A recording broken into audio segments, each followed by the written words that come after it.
so long as there is no vote split, so long as the people who are now cranky about Smith don't hive off and form their own party, there's not likely going to be an NDP government unless, as you said, the voters are finally tired of all of this internecine bickering within conservative circles, and nobody's good enough. Well, Ed Stelmach wasn't good enough. Alison Redford clearly wasn't good enough. I think that was a good move on the part of the party to push her out.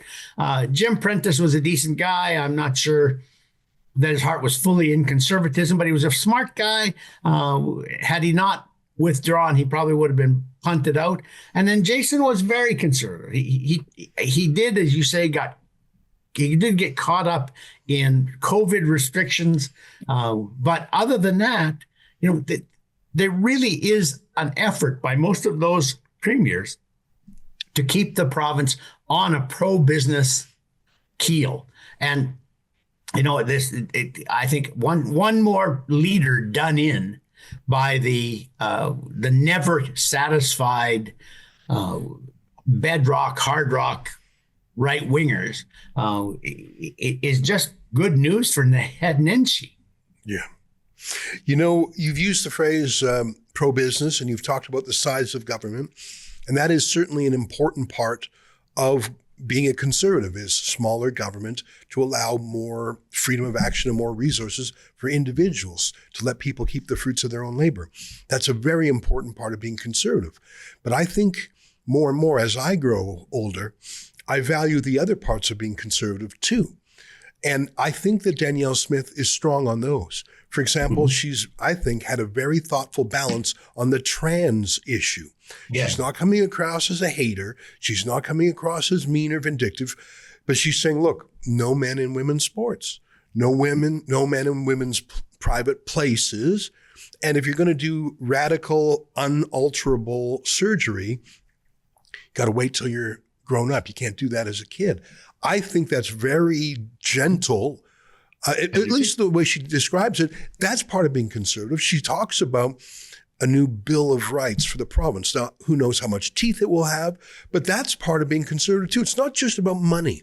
It's about identity and culture and helping parents protect their kids. I think Danielle Smith, who's a bit of a libertarian, so I think she would, but I think compare her to other premiers in Canada, she's good on those trans issues, much better than Doug Ford. I'll tell you that. So I'm worried. I read your essay in the Sun about how there's a movement to vote non-confidence of her, and I think that's nuts. She's only been premier for what, a year and a bit? I'd have to check the exact date. To have a leadership review this soon before she's got her sea legs, it makes no sense to me, Lorne. Other than bickering for bickering's sake. And she does have the odd, wacky idea. Like she wants to build railroad lines all across the province, and we're going to have high-speed rail between Edmonton and Calgary, and we're going to double the population with a whole bunch of immigrants. She walked that back a bit, thankfully. She did. But that her initial instinct was to say, let's go from 5 million to 10 million by 2050. Oh. And how are you going to get that way? You're going to give people bonuses for every baby they have you're going to give native-born Albertans a bonus for every baby they have? No, the only way you do that is if you start to accept an awful lot of immigrants. Now, it could be in-migration from other provinces, and we do have the largest in-migration from other provinces of natural-born Canadians of any province in the country.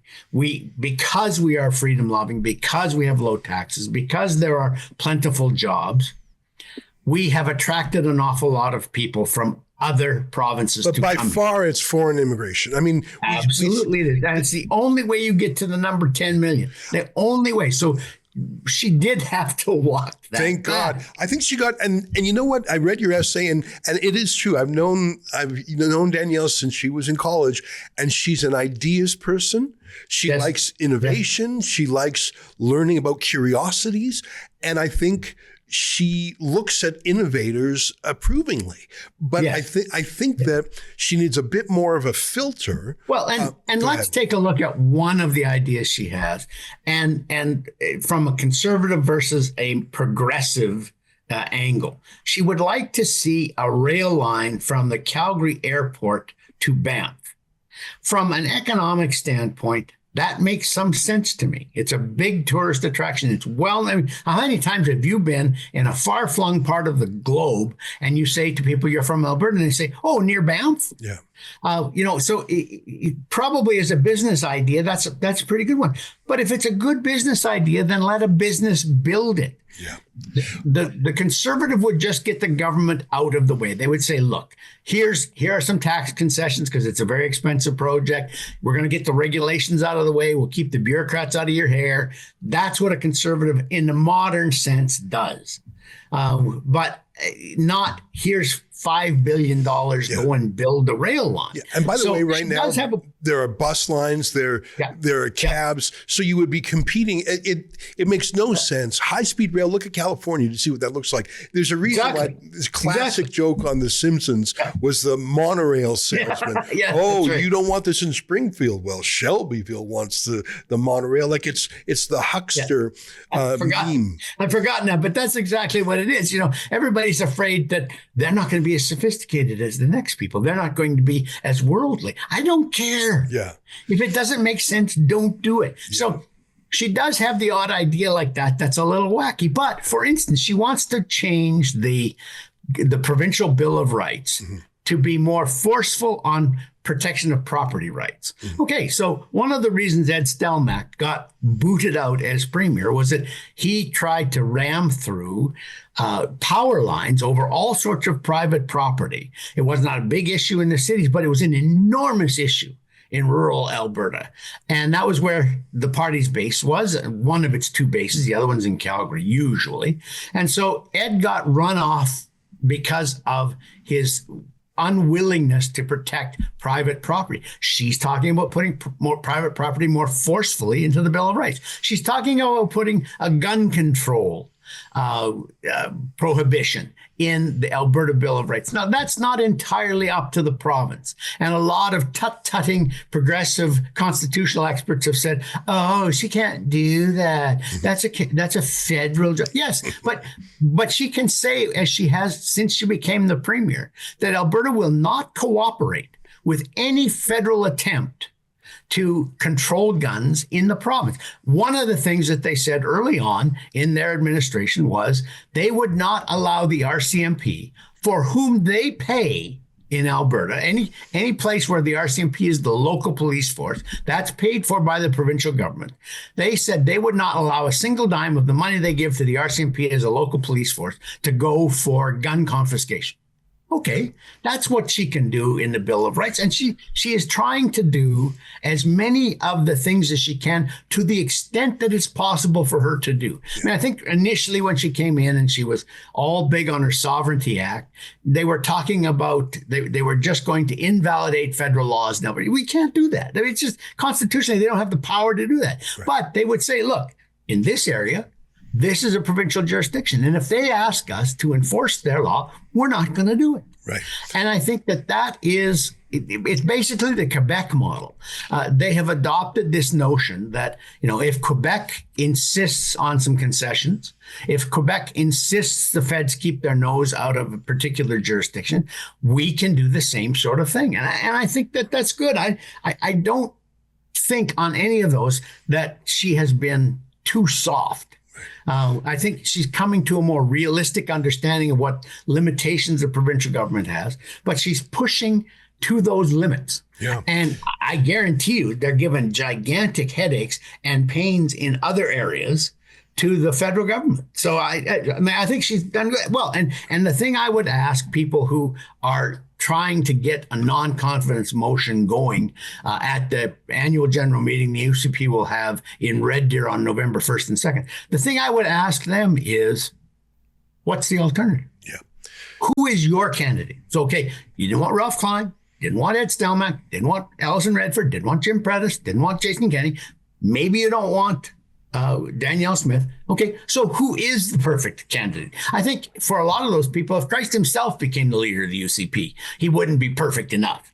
So their standards are unreasonable because they don't ask the question, what's the alternative? And I think in this case, as you said, you're going to upset voters. You're going to give voters the impression that this is not a stable party, that it can't be trusted with government. And in Calgary, which is the only place that there's really going to be a big battle in the next election, in Calgary, that could tip people over to the NDP.